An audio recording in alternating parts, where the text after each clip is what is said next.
नमस्कार साथियों, जय हिंद। अभी बात करेंगे बीपीएससी टीआरई 3 की और टीआरई 1 पर। टीआरई 1 के मामले में जो सप्लीमेंट्री रिजल्ट को लेकर जो याचिका दायर थी और उसके जो परिणाम आए, यानी कहने का मतलब कि छात्र हित में सरकार की तरफ से दलील दी जा रही थी टीआरई 1 में पद को लेकर, उसकी पूरी जानकारी आपको हम बता दें कि बीपीएससी द्वारा जो चीज़ें अब कही जा रही है कि टीआरई 3 के रिजल्ट के पहले या कई चीज़ें सामने आ रही थी, तो टीआरई 1 के जो रिजल्ट के प्रकाशन में शिक्षा विभाग और बीपीएससी की तरफ से जो आदेश आया था कोर्ट का कि आप 1 से लेकर 4 नंबर वाले या डेट ऑफ बर्थ से छठे हैं, वो पूरे सीट का आकलन करके आपको बताना है और ओवरऑल रिजल्ट कितना आएगा, लगभग जो बातें हैं वो उसमें मेरा ऐसा अनुमान है कि 5,000 से 6,000 रिजल्ट जो है वो टीआरई 1 में सप्लीमेंट्री रिजल्ट के नाम पर वो आना चाहिए। परंतु 20 दिन बीत गए हैं और अभी तक कोई सुनवाई नहीं है। मेरा ऐसा मानना है कि जल्द से जल्द शिक्षा विभाग के जो अपर मुख्य सचिव हैं सिद्धार्थ, उनके साथ हमारी हमारी एक मुलाकात हमने आवेदन दिया है और जल्द से जल्द एक मुलाकात की बातें हो रही है, तो हम मुलाकात करेंगे और पूरी बिंदुओं पर जो कोर्ट के आदेश है उसके आलोक में और कई चीज़ों पर जो है वो बातचीत होगी। क्या आगे होता है के संदर्भ में आपको ही बताएंगे कि क्या सरकार की तरफ से कोई चीज़ की जा रही है। अगर रिजल्ट नहीं निकालना है तो उसके उसके भी एक नोटिस जो है नोटिफाई करने चाहिए थे। दूसरी तरफ 87,000 पदों की जो रिजल्ट की बात है, उसमें लगातार ये बात कही जा रही थी कि 1 कैंडिडेट 1 रिजल्ट, और आज से नहीं, टीआरई 1 में भी हम लोगों ने कहा था।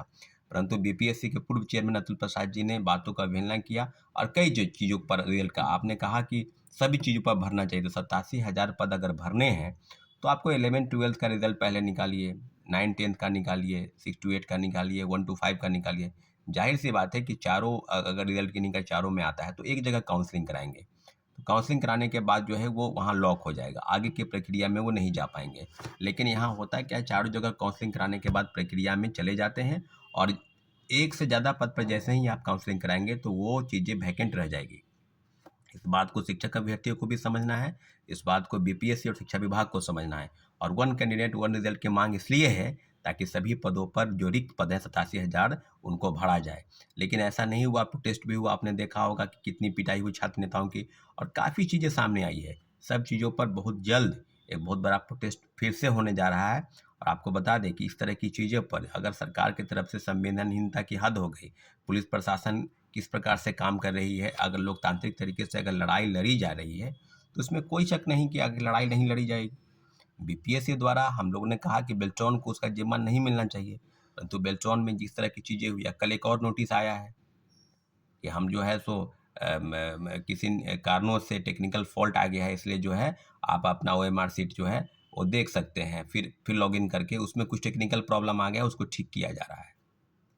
साथियों, बड़े पैमाने पर जो फर्जीवाड़ा हुआ, कल सारण से एक नोटिस आया कि 41 लोगों को जो है डिवार किया गया है, उनको नौकरी से निकालने के नोटिस जो है कारण बताओ नोटिस वो जारी हुआ है। आप बताइए कि बड़े पैमाने पर फर्जीवाड़ा हुआ, उसका जो कौन लेगा जिम्मेवारी, उसका क्रेडिट कौन लेगा? मेरा ऐसा मानना है कि लगभग 10,000 फर्जी वाले जो हैं वो सिर्फ और सिर्फ 6-8 वाले की जो कोर्ट का आदेश है उसमें वो बाहर हुए हैं, फर्जी डॉक्यूमेंट के आधार पर वो ज्वाइनिंग कर लिए। यही बात हम लोग कहना चाहते हैं कि कोई भी चीज़ सर्टिफिकेट वेरिफिकेशन पहले कर ले और तब रिजल्ट का प्रकाशन करे। इन्हीं सब मांगों को लेकर प्रोटेस्ट हुआ था, 1 कैंडिडेट 1 रिजल्ट और डीवी जो है रिजल्ट के प्रकाशन के पहले। सरकार की गंभीरता किस प्रकार से काम कर रही है आप देख सकते हैं। बेल्ट्रॉन जैसी संस्था जिस पर कितने आरोप पहले भी लगाए गए हैं, एक ऐसी संस्था जो लोगों को रिक्रूट करती है डाटा एंट्री ऑपरेटर के रूप में, 4th ग्रेड के रूप में, आईटी बॉय के रूप में और कई चीज़ों को रिक्रूट करती है विभागों को, विभाग चिट्ठी लिखता है और बेल्टन उसको रिक्रूट करती है, भेजती है। ऐसी कोई बात नहीं है, वहाँ भी पैसे लेकर लोगों की बहाली होती है, ये बात किसी से छुपी नहीं है। रिजल्ट का प्रकाशन कैसे होगा, आप ओएमआर सीट को स्कैनिंग करने का जिम्मा बेल्ट्रॉन को दिए हैं। टीआरई 3 में हम लोग की स्पष्ट मांग है कि 1 कैंडिडेट 1 रिजल्ट आना चाहिए और टीआरई 1 पर मंडे को मुलाकात होने की संभावना है।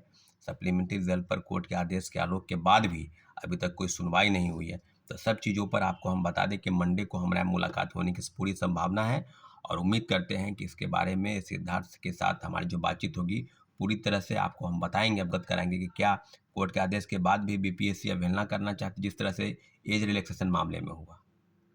सारी चीज़ों पर बिल्कुल। और अब बात को लेकर अब किस तरह की चीज़ें हैं, प्रोटेस्ट को लेकर भी कई छात्रों का फ़ोन आ रहा है कि आगे क्या होगा। कई चीज़ें खामी आई है आपको ओएमआर सीट में, किन्हीं का अगर टोटल रंगा हुआ नहीं है वो मार्कशीट, उसके बाद भी उनका जो है टोटल कट ऑफ जो है, टोटल मार्क्स जो है वो शो कर रहा है अलग। कई लोग छोड़ के आए हैं, उसके बावजूद भी उसका टोटल मार्क्स शो कर रहा है अलग। इसलिए साथियों, TRE 1 पर पूरक परिणाम कोर्ट के आदेश पर पूरा फोकस है, और TRE 2 में भी कोर्ट याचिका दायर है, उस पर भी सुनवाई होगी। और निश्चित रूप से TRE 3 पर 1 कैंडिडेट 1 रिजल्ट और डॉक्यूमेंट वेरिफिकेशन रिजल्ट के प्रकाशन के पहले इन सब चीज़ों पर लड़ाई जारी रहेगी। और छात्र हित में जिस तरह की चीज़ें प्रशासन द्वारा की गई है, उसका मुंहतोड़ जवाब दिया जाएगा, और जल्द से जल्द एक बड़े प्रोटेस्ट की तैयारी में फिर हम लोग लगे हैं, और निश्चित रूप से प्रोटेस्ट होगा। जय हिंद, जय भारत।